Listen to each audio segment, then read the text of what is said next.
Good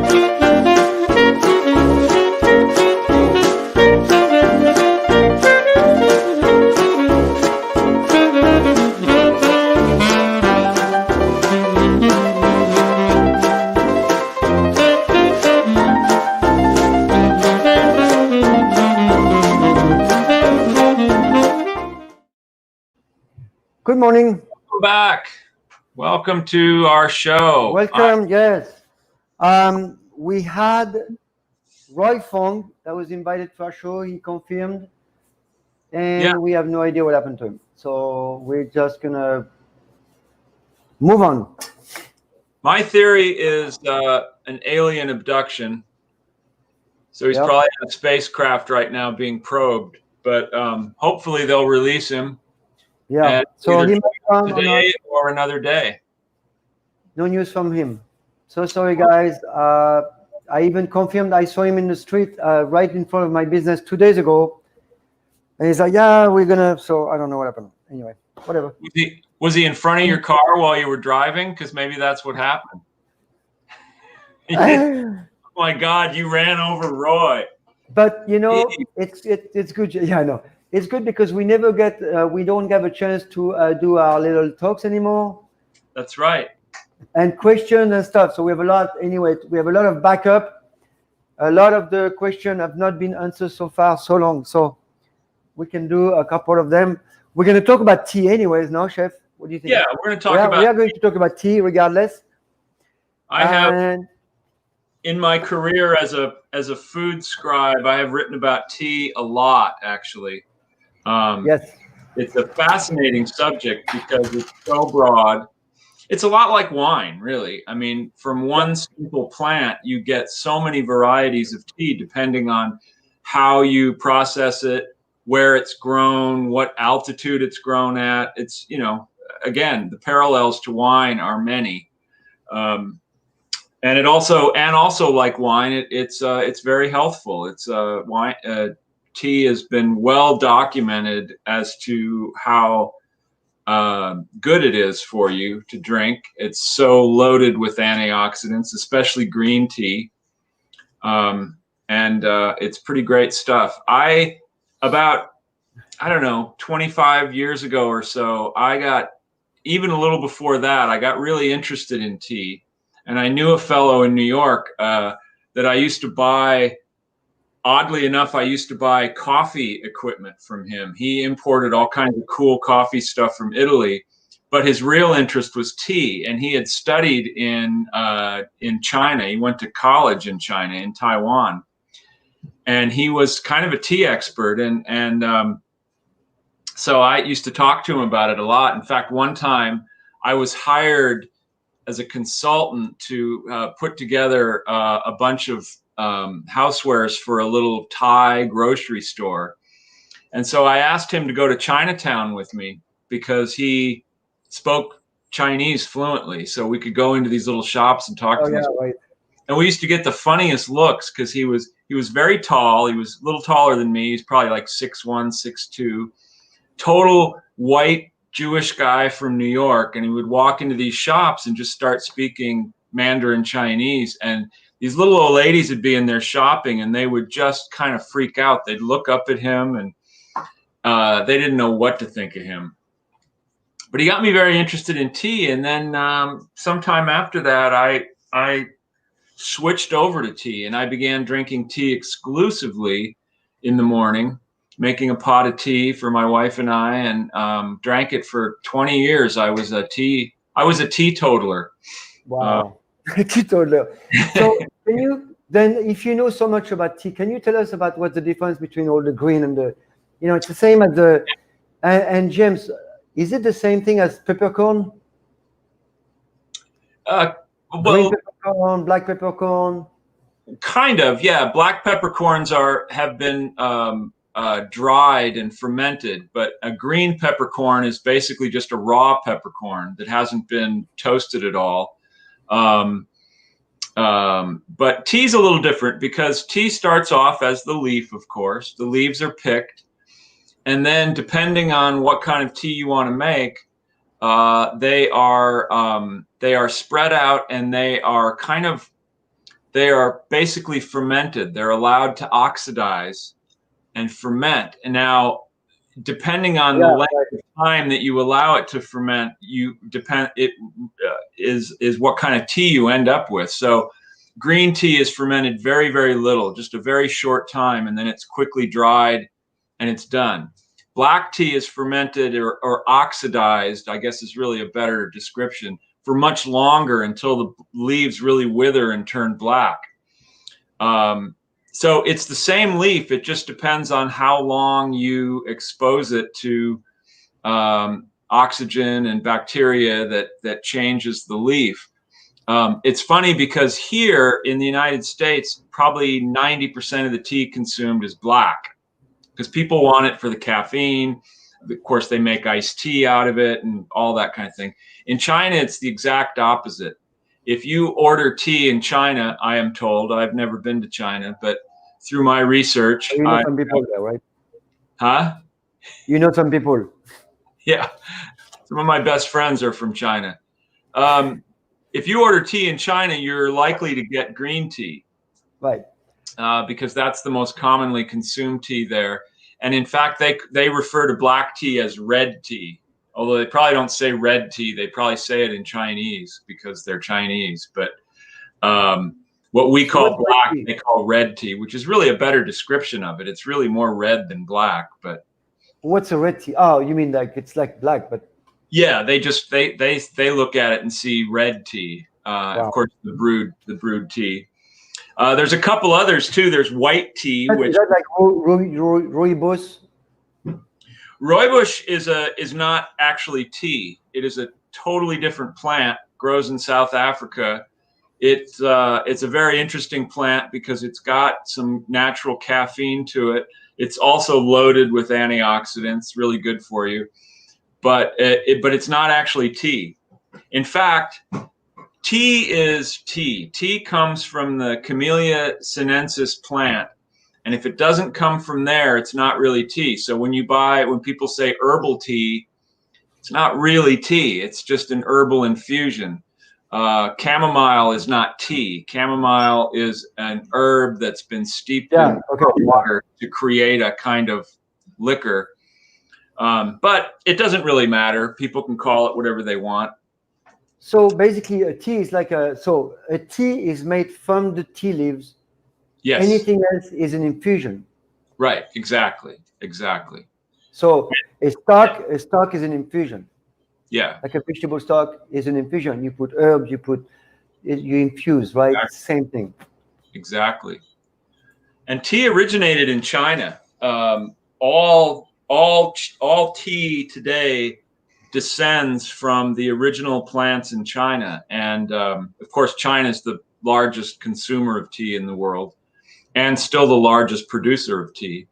But some savvy guy at some point stole a bunch of tea plants and took them to India and planted them in Assam, which is this high region in northeast India, close to China. And they found that the tea grew very, very well there. So it started this whole new industry of tea. And now tea is grown in many places. It's grown in Ceylon, what's now called Sri Lanka, used to be called Ceylon. It also grows very well there because they have a lot of high mountainous areas where they grow the tea. They grow tea in Kenya now, which is very interesting. That's a whole world away from where it originated. So Kenya was coffee originally, I would assume. Africa. Yeah, they grow coffee there too. Coffee originated probably in what is now Ethiopia, right. But it's grown all through there. They grow a lot of coffee in Kenya, but they also grow tea in Kenya, which I think is very interesting. I don't know that I've ever had tea from Kenya, China still produces the biggest range of tea also because they have so many little micro areas where they grow tea, like Kimun and all that stuff. So, but Indian tea is really good, and Indian teas are usually made into blends. And a lot of times, like if you buy an English breakfast tea, it's probably a blend of several different Indian teas. Matcha is very interesting. Matcha is a green tea that has been ground basically into a powder. And I thought there was Roy, when I talked to him last time, he said that the green tea was fermented, the matcha was fermented. Yeah, it's not as long as black tea, but it is slightly fermented. Matcha is a thing that the Japanese came up with, and that's what they use in their elaborate tea ceremonies. So it involves cooking the tea in a little pot, and they have a whisk where they whisk it around. It gets very foamy. It's a really interesting thing. But you can also use matcha in cooking. They sell it a lot. You buy the powder, and you can use it in baking. You can add it to foods. It adds a kind of a herbally flavor, and it's just super high in antioxidants, which is why people like to add it to drinks and all kinds of. There's a lot of nutrients in tea that are really excellent. And like you said, it's very high in antioxidants. Antioxidant is what we're looking for right now with all the stuff that's going on, and nobody knows what to do. And the funny thing, what makes me laugh a lot right now is people say, listen to scientists. Yeah? Which one? Like, which scientist should I listen to? The one that says that this is good? Or it's like so stupid. Yeah. We live in a world where like it's crazy. So, of course, I don't need to listen to the scientists because I understand science myself, but I'm trying to imagine the people that don't understand. I mean, what a freaking world you live in. Anyway, so for the tea, lots of antioxidants, lots of them. And one particularly is called catechin or catechin. There's many other antioxidants, guys. So don't try to only get one molecule like we talked about. It's loaded with stuff. But what catechin is and what those antioxidants do is they mix with other stuff. So let's say I mix lemon peel with that green tea. Well, I get this huge amount of new compound that has bind together to create an even more powerful, again, synergetic action. But limonene from the peel, the hesperidine, the catechin, and all the other stuff from the tea, all mixed together create new compounds. So this is the way it works. It's more you put stuff in there, and if you blueberries with that, even better.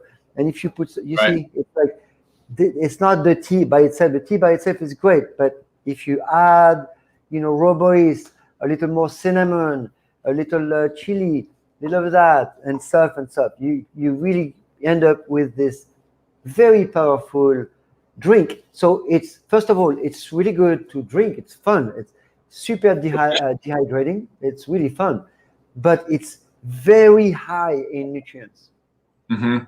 So those are the things you need to drink all the time, right? I mean, well, and that's also why you should get your antioxidants from food and not try to take some kind of antioxidant pill, because when you get it from food, you're also getting all the rest of what that food offers, whether it's from fruit or vegetables or tea or whatever. Yes, Kenneth, we do want to make you a smoothie.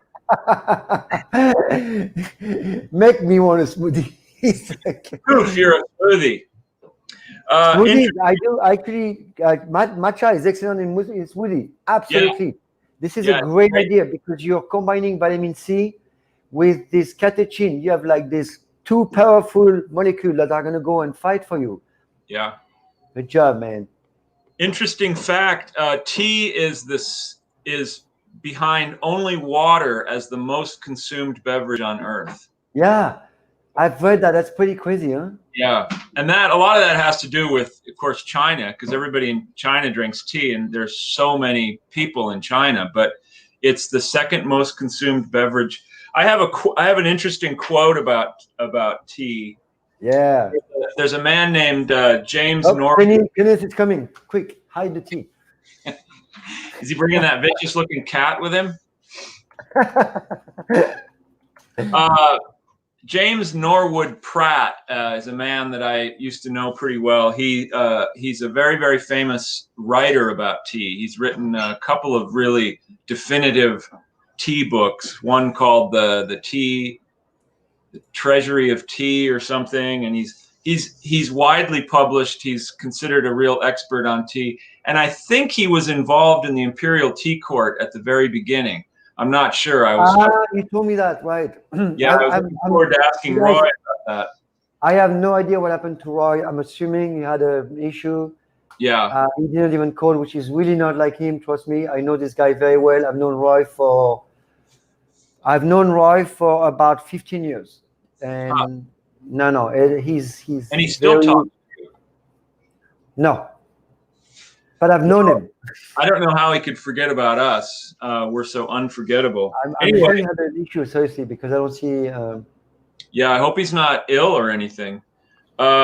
Here is a quote from James Norwood Pratt he's talking about tea. He says, "No pleasure is simpler, no luxury cheaper, no consciousness altering substance more benign." And that's very true. Tea is even the most expensive teas, even these very rare, like silver leaf, Darjeeling thing, really rare teas, they're not that expensive because the amount of tea you use to make a pot or even a cup of tea is very, very little. So whatever it costs by the pound, you're not using anywhere near that. So it's a really pretty inexpensive thing. And it's, that's another good from Douglas Adams from a movie, from Hitchhiker Guide to the Galaxy. That was funny. Huh. But then, sorry. And then Kenny, Joe Sawyer, yes, do that. I just got a pretty awesome. That's the thing, man. Matcha, keep that every day, a little bit. You don't need a lot. Yeah. You really don't need a lot. That's the thing with antioxidants. They do a lot of work just by themselves. Yeah. Interestingly enough, people talk about the caffeine in tea. Yep. Tea actually has more caffeine per pound of tea than coffee. But of course, a pound of tea is a huge amount of tea. And the amount of tea that you actually use to make one serving of tea, you end up getting far less caffeine than in a cup of coffee. And the amount of tea in green, or the amount of caffeine in green tea, is equal to decaf coffee. And you have tea's got probably more caffeine than a cup of espresso, but then a cup of brewed coffee is the most. So if you're looking for a jolt in the morning, black tea is a good way to get it. They also do different things in the brain, very, very different things. They are, I would not say they're similar. They do it. They are exciting, both of them. A lot of people say there's issues. There's no issues with that if you don't drink too much of anything. I like coffee and I like tea. They do very different things. Tea has something called thiamine, which is a really, really interesting antioxidant that binds with other stuff to create, for example, like a nitrate oxide. So basically, it oxygenates your brain. It's able to mix with your nitrates that you eat, become nitrate, and become interesting compounds. So everything in life is a combination of stuff, right? They combine and they create stuff that is good for you or bad for you. And this is how it works. So tea is amazing stuff. Caffeine is a little bit different. Caffeine is mostly something called caffeic acid, chlorogenic acid. So those are the very, very, very strong antioxidants. For example, coffee, when you look at it, it's a little bit like cocoa. Okay, cocoa. And you know what else is very similar? Eggplant. The skin of the eggplant is very dark purple, right? Well, the cocoa, the chocolate is also dark purple. It's not brown. The chocolate is not brown. It's dark purple. And those are the chlorogenic acid, caffeic acid. It's the same component. They all have the same component. And it's the same family, except coffee is not really a nightshade, but tobacco is.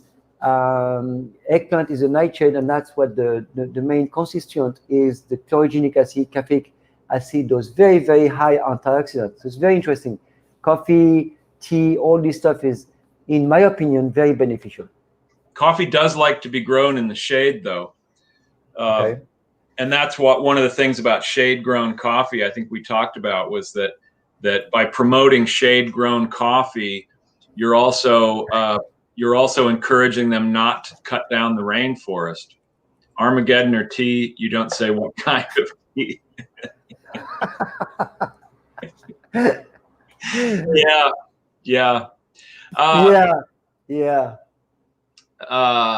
What was I going to say? Another interesting You talk thing. about the shades, the coffee. Well, I was going to say something else about tea, in that thousands of years ago, when tea was first discovered, and no one really knows who discovered it. It's been attributed to various people, an emperor, a monk, whatever. And the story usually goes that somebody's snoozing in their garden with a cup of hot water, and a tea leaf flutters down into their cup, and they taste it and they like, and it, it was. Oh wow! That, I like those explain. I love those explanations. I think that.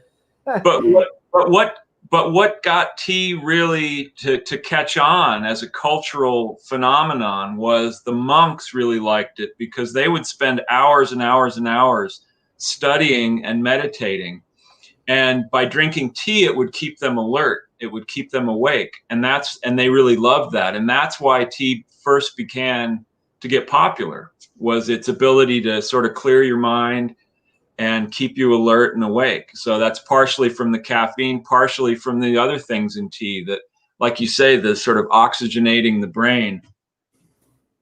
I need that some days. One thing also, maybe we can talk about that in a minute. When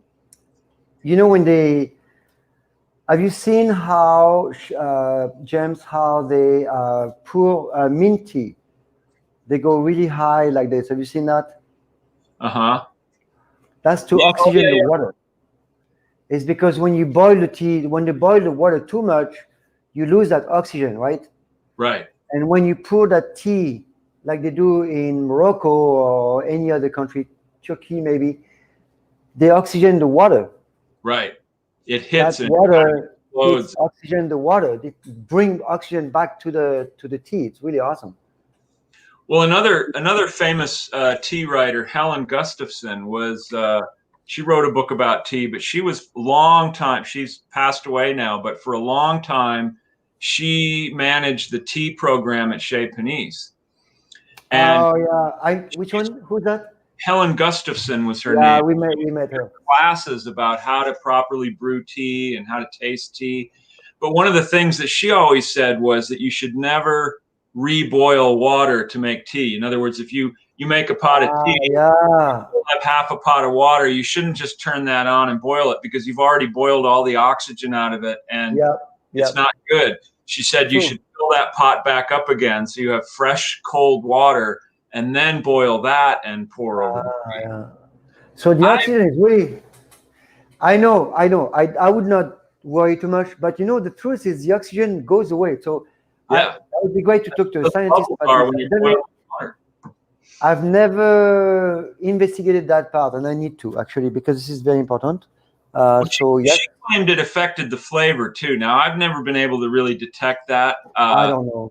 I don't know if my palate's good enough. Yeah, exactly. I'm not a super tea drinker, but I'll tell you, to this day, if I make tea and then I'm going to make more tea, I'll add some water to the pot, even if it's just a little bit, just to put some fresh, cold water in there. But you won't tell Helen. I won't tell Helen. Only peasants drink the first brewed tea. Well, I'm a peasant, Ken. What can I say?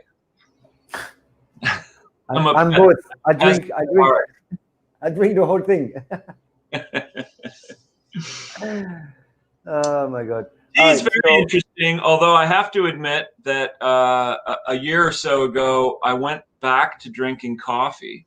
My wife gave me a French press coffee maker for my birthday. And that day I bought a pound of coffee, and I've been having coffee every morning since. Just one cup. I make one mug of tea in my little French press, and that does me for the day. I want to save some time to talk about the art of tea. This is very, very important. So I don't know if you have a chance to talk about that. Art of tea is actually, I read a whole book on that. It's fascinating. It's like I don't know if it's a religion, but it's not a religion. It's a philosophy. Art to it. The Japanese tea ceremony. Yeah, right. Very interesting too, because that tea ceremony that's so closely identified with Japan actually originated in China during a certain a dynasty, and monks took that process to Japan. In the meantime, that dynasty fell, and the next dynasty that came in were very much against any kind of decadent behavior, decadent luxuries, and they completely did away with that elaborate tea ceremony because they thought it was just frivolous and unnecessary. So it died away in China, but it existed in Japan, and Japan lifted it to this whole art form that's very people study for years how to do the tea ceremony. Then in Japan, they went back to just simply boiling the tea in a pot. So when the English came to China and first got introduced to tea, that's how they were taught to make tea. And that's why to this day in the West, we all have teapots where we pour boiling water over the tea leaves to make tea. We don't whisk it. We don't do the whole tea ceremony because that's not what we learned to do. So it's very interesting. It's like what period of time you see tea, what you learn. When was that? So when did the monks brought the tea to Japan? Do you remember? Do you have any idea or no? It was a couple of thousand years ago. It was a very long time. I could look it up. I could find out. Yeah, because I know Japan was closed of any foreign anybody from anywhere until what 1650s or 1680s, right? It was an area which was a free called a free harbor, and only the Dutch could come in to do merchants. Right. They would drop the food or the whatever their trade, but nobody could go to Japan. It was a closed country entirely until the end of the 1600s, right? Yeah. Well, that's what the novel Shogun is all about. Fabulous novel about this Englishman that he gets shipwrecked and he ends up in Japan. And in the beginning, everything is just so foreign. He could have been dropped on a distant planet for as familiar as it was to him. He couldn't understand the language. The customs were totally different. These people were bathing all the time. He came from Europe, from the Middle Ages, and bathing was considered very unhealthy. Yeah. I mean, it was just, they tried to get him to take a bath, and he was like, they had to take him kicking and screaming because he thought it was the worst thing you could possibly do. Of course, by the end of the book, he's totally Japanese. He's learned the language. He takes baths every day. He's completely changed his outlook on life. It's a really fabulous novel. But it was the Buddhist monks that brought all this stuff in. They also brought in martial arts. All those originated in China, and they brought in martial arts, tea ceremony, lots of stuff. So the Japan was completely forbidden to any foreigner. Then the Dutch came. They do commerce, or they were able to do exchange with them. And the fact of the water in the medieval time, which is about medieval time was ending, and then 1600 is Renaissance almost. Yeah. But the water was very bad in Europe, really bad. So people were thinking that, I just want to make sure people understand about the water thing, that people get sick with water, and that's what the source of all disease. And that's one of the reasons people were only drinking wine and beer. Mm-hmm. There was no water. Water was, you could not swim in it, you could not drink it, you could barely make soup in it. I don't even think you made soup with it, because I think they were using wine, even though the wine was very, very light in alcohol. And that was the base for most of the cooking. I don't think water was really terrible. In England, they used to brew beer at different strengths. So like a morning beer or a beer you would give to children was very, very, very low alcohol. It was what we would call a near beer today. It was like 2% alcohol or something. And then they would brew stronger beer for later in the day. And then at night, they would have the highest level alcohol beer. Because we think about them drinking beer all day long. You just think, well, weren't they just schnockered all the time? I know, right? And the answer is yes, they were kind of, but they also drank. Like I said, they started the day drinking very, very low alcohol beer. And also they used to cut it with no water. There was no water. Water was really not something they could drink because first of all, water was really bad. Like it was terrible. There was no source. You get really sick with that, and people knew that. People knew not to touch the water, and I would be bathing or drinking it. Yeah, it's very Even funny. the doctor, nobody would touch that. That's crazy. I mean, that's how perfumes became popular in Europe too, because nobody bathes. Everybody reeked, so they would just, if you were wealthy enough, you could buy nice perfume, and they would douse themselves with perfume, which probably even made it worse in some ways. Can you imagine? Oh my God! Like, especially if you were at court, like in the French court in the 17th century. They were disgusting people. They were all wearing heavy clothes. It must white powder on their face. That huge wig. They were the most disgusting people. It's a wonder that the species didn't die out, because you can't even imagine that it did kind of because they kept marrying the inbred. That too. So that was mostly the court though. And then of course during the revolution they killed all the intelligentsia off. So I know, right? But no, you've read that book, the perfume, Susskind. What's his name? Susskind. What's his first name? Yeah. The Parfum. German. It's a German author. I haven't read the book, but I know what you're talking about. You need. Okay, it's crazy. By the way, Jen, I gotta tell you something. I'm seriously. I don't. It's one of the most incredible book that you can read, and I tell you why. It's because he's talking about smell the whole book, and he has to use different adjective all the time. Oh wow! The richness of the book is just incredible. It's no, seriously, like James, it's you can't put it down. The book is you go into that world of Grenouille, the guy who becomes an apprentice for a perfumer, a very famous perfumer in Paris, and you can see that whole evolution. But it's the way he explained and all the adjectives he used. It's insane. It's an incredible book. You're assuming I can read. Isn't there a film version I can watch? There's a movie version. They make a movie with Keanu Reeves. There's a movie? No way. Oh my God. Yeah, there is. No? Is there? Wow. Patrick Susskind. Oh, Patrick Susskind. No, I'll have to look for it. Funny enough, today on Turner Classic Movies, my wife was watching Marie Antoinette with Norma Shearer. Yeah. And I caught the end of it. I won't tell you how it ends. It's not good. She was cut off. Yeah. Everyone dies at the end. Oh, I shouldn't have told you. Oh, no. Anyway, it's actually a really good movie. But yeah, those were strange days. And their relationship to water and bathing, we just can't understand today. Today, no. So perfume was very important, exactly. And then also infusion, like orange water, all these cinnamon. Right. That's why spices were important. Everything that smells. Because the smell in Europe was a lot of time terrifying.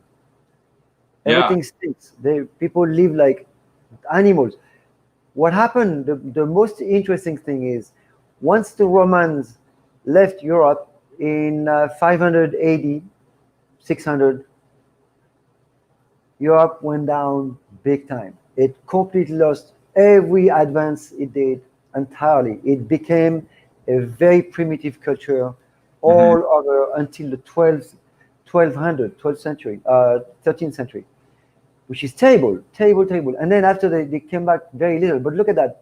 There was still no water in the 1500 or 1400. Well, the Romans brought the water, potable water, through the viaducts all over all over Europe where they were in place. Yeah.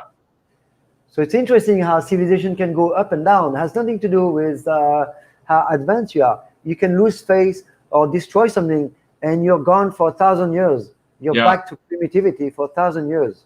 I'm Yeah, not saying the Roman Empire was a good model. I'm just saying, on the technology.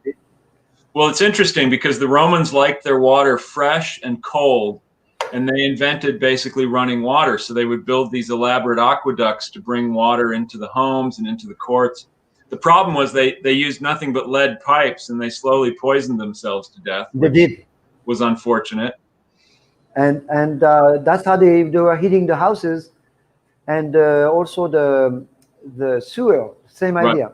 The hot water was run under the houses or Yeah. heating, and it was heating the stones. And that heat up the whole house. It was really cool. Like those bathrooms today, like that are heating. Sure. Same principle.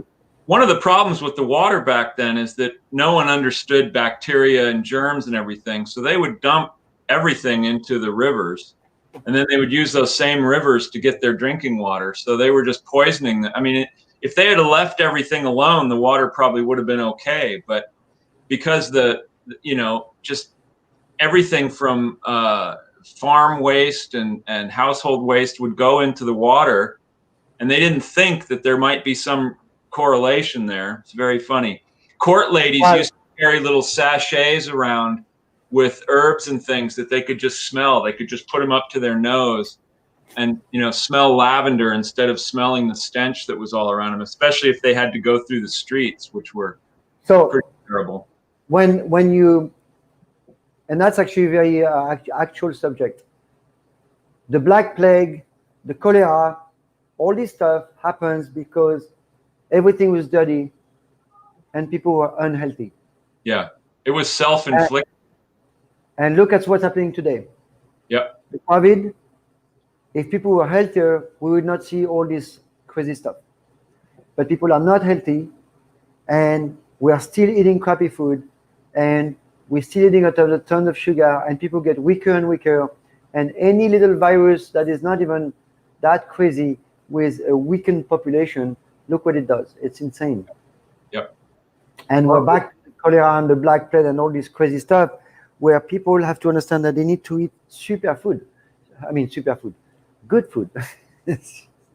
Well, we think we're very advanced because we don't throw our trash out the window into the street anymore. But like you say, we still eat food that is overly processed, overly sweet, yeah, and really kind of processed to the point where it really doesn't have anything of value.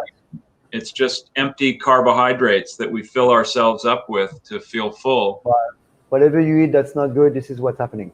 And that's why people eat all the time, because they only feel full for a short time, and then in 15 minutes they're hungry again because they're not really eating nutrients. They're not eating substantial food. So if you're just eating pretzels and potato chips all the time, you're just constantly hungry, and you just keep eating more and more and more. So let's go back to the tea. Okay. Tea can be good for other things also. It can be good also for making cataplasm. You say cataplasm? When you make a tea, how do you like a plaster, a poultice? Poultice. Yeah, like for a wound.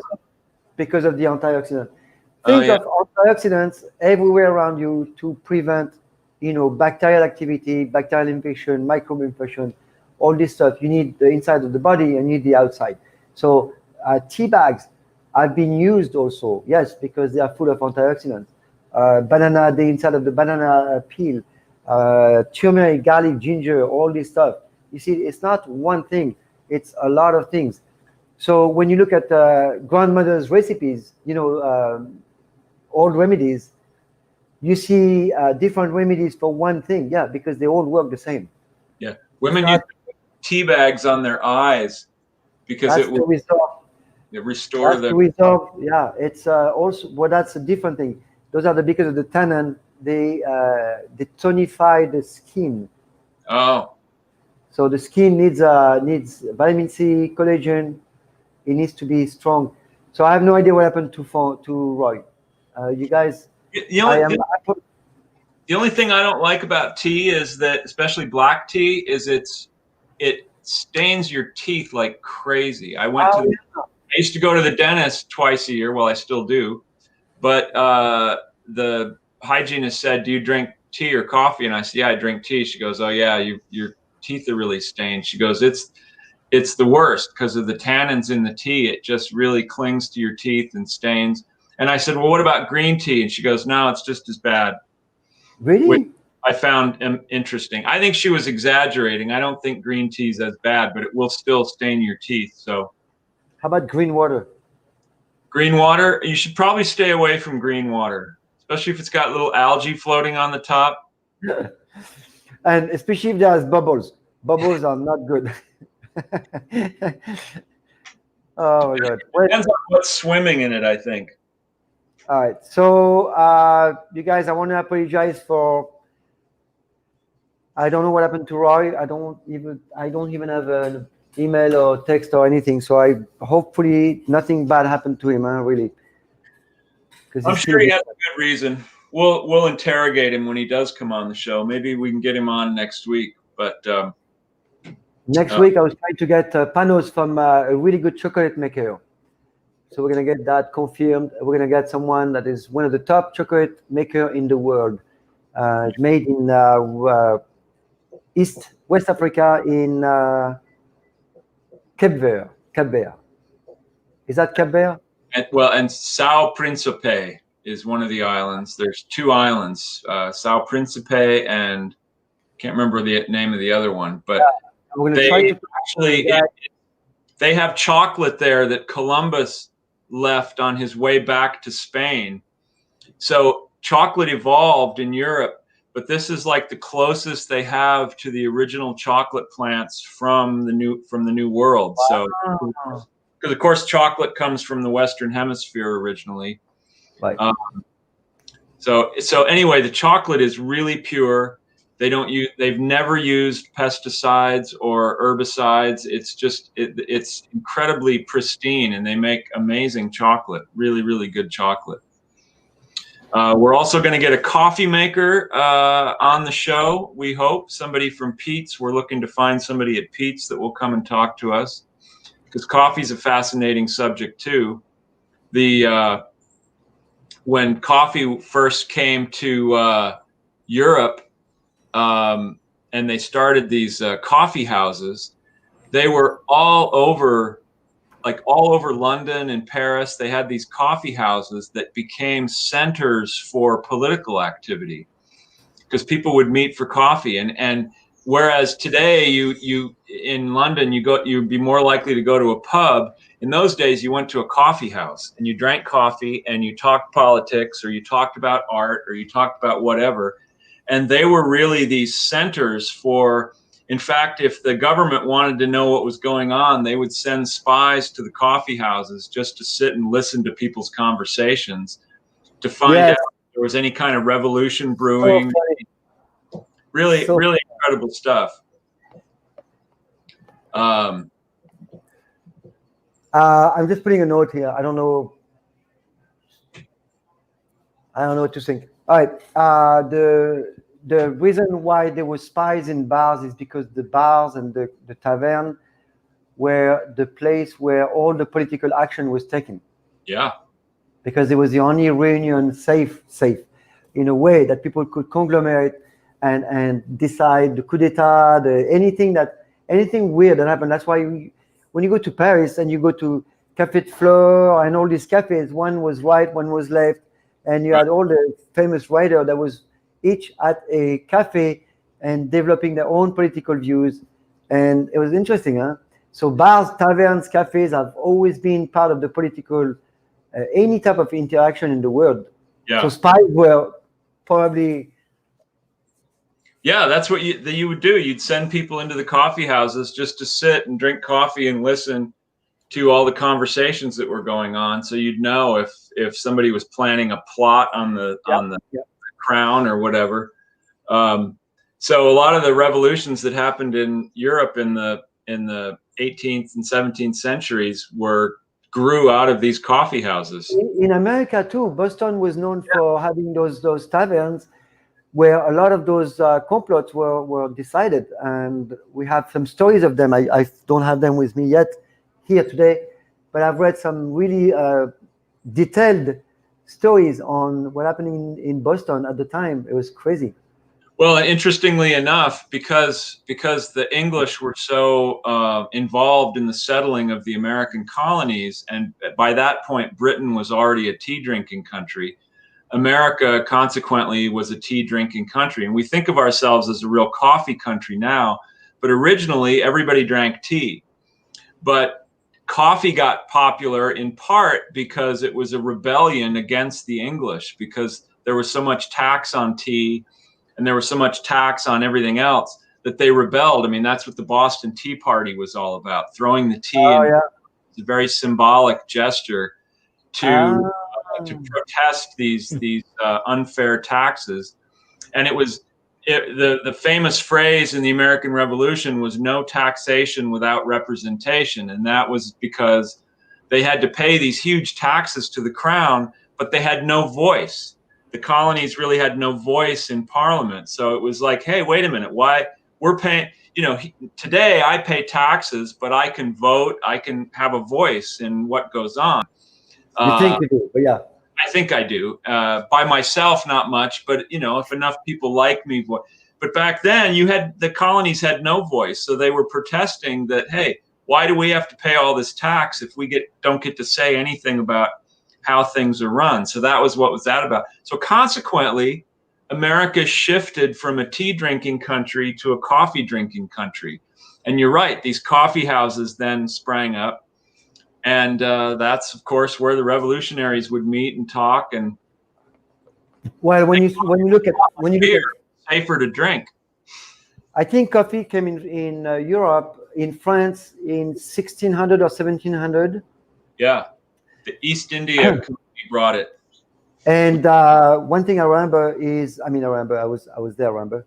Is that was the first, those coffee houses were the first place that women can go in public by themselves without being in trouble because there was no alcohol.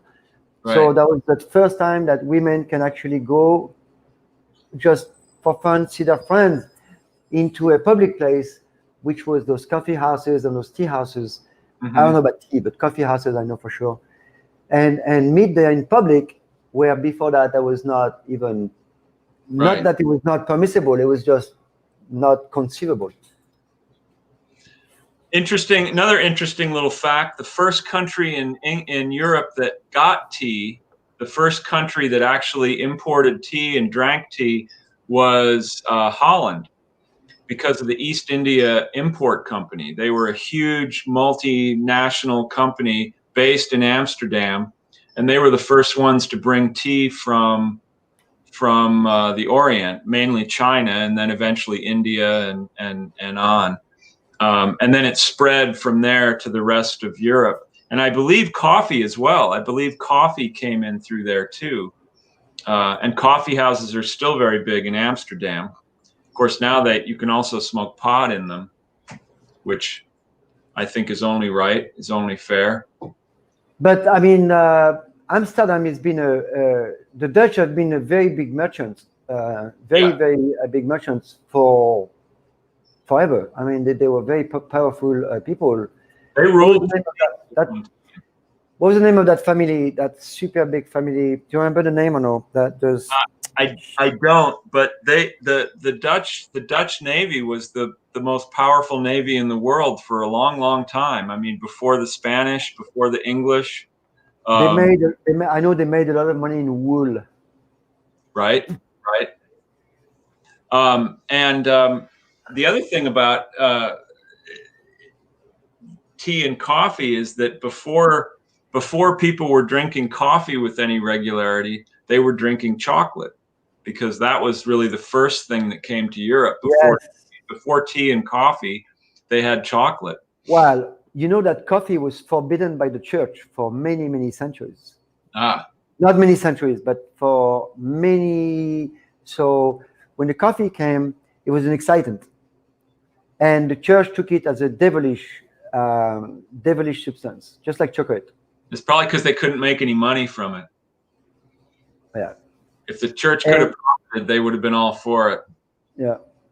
So basically, it was forbidden for a long time until the kings decided to go for it regardless, because the king and the church, they were always in competition on who had the power.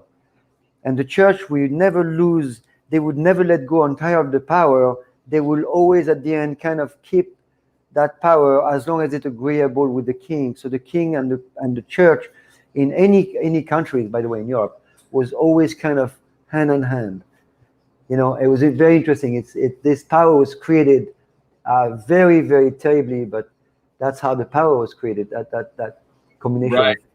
It's interesting to think that chocolate was sort of okay, whereas today we think of chocolate as being very decadent. I mean, when you want to really indulge yourself and really treat yourself, well, you don't have a cup of coffee, you have a piece of chocolate, you know. Right. But they thought that coffee was the real devilish drink because, of course, everything that's new, James, everything that was new, that was not understood.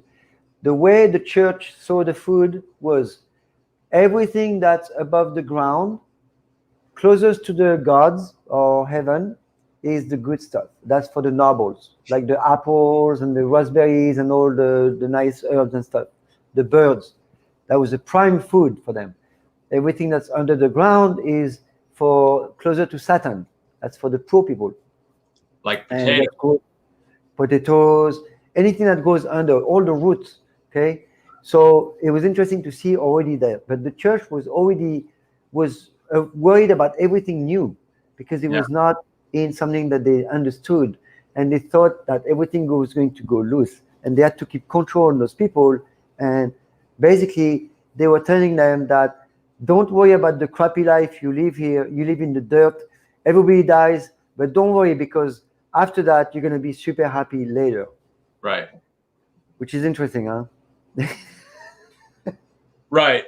Which I've always thought was so funny, because why is the earth so beautiful if we're not supposed to enjoy it? Why is it so full of beauty and delicious food and sex and relationships and all this wonderful stuff that we can access, but we're not supposed to because that's a sin. We'll enjoy ourselves later on.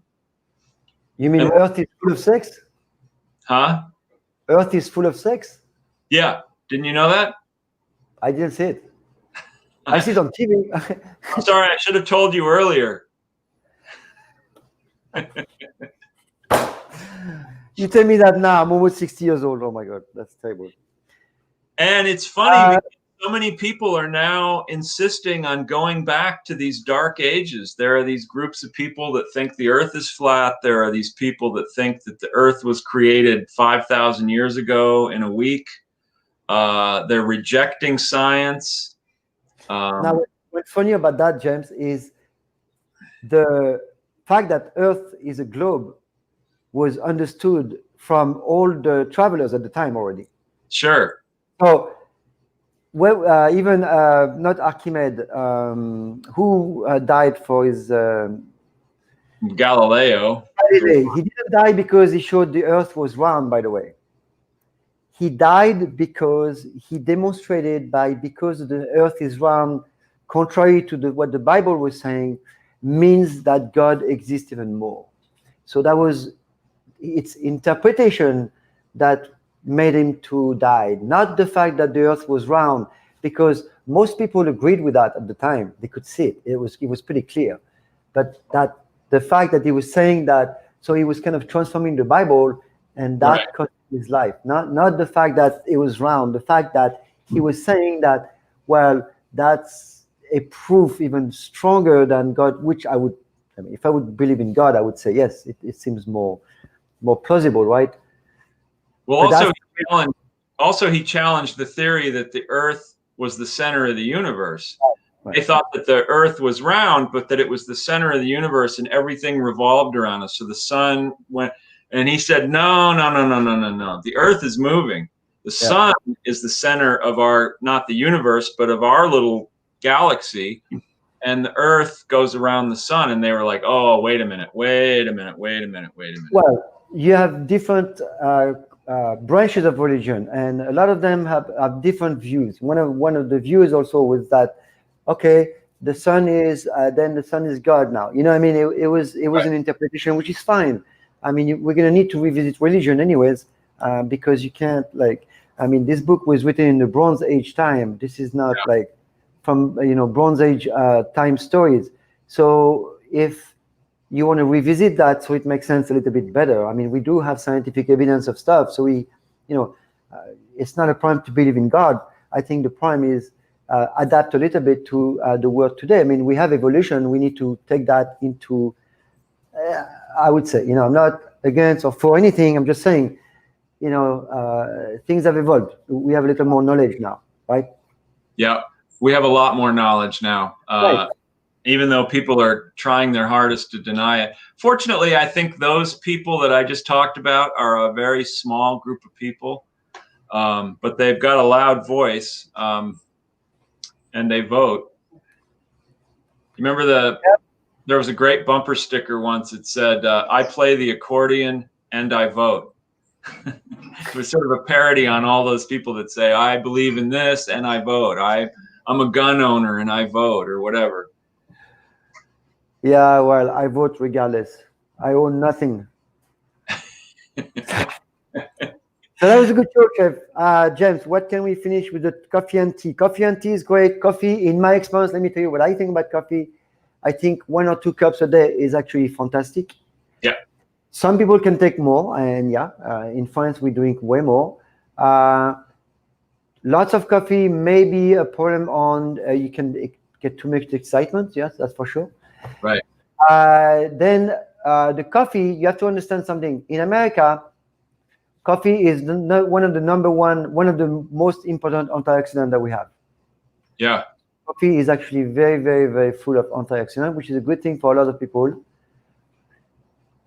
God is a grand unifying theory that connects Newton's Physics, quantum mechanics. Quantum mechanic. You guys know what that is?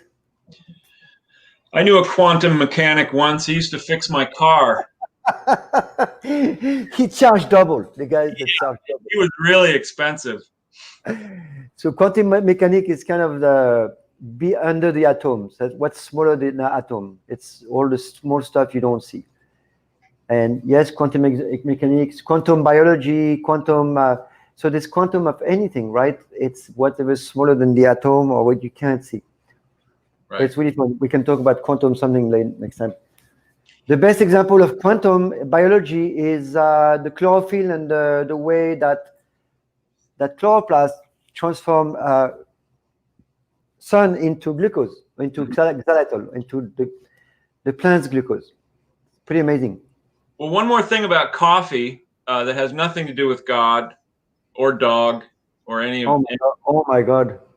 Is that the biggest coffee drinking nations in the world are kind of surprising, because people think of Italy and France as being coffee drinkers, and they're not. They are, but they drink small quantities compared to all the top 4 or 5 countries are all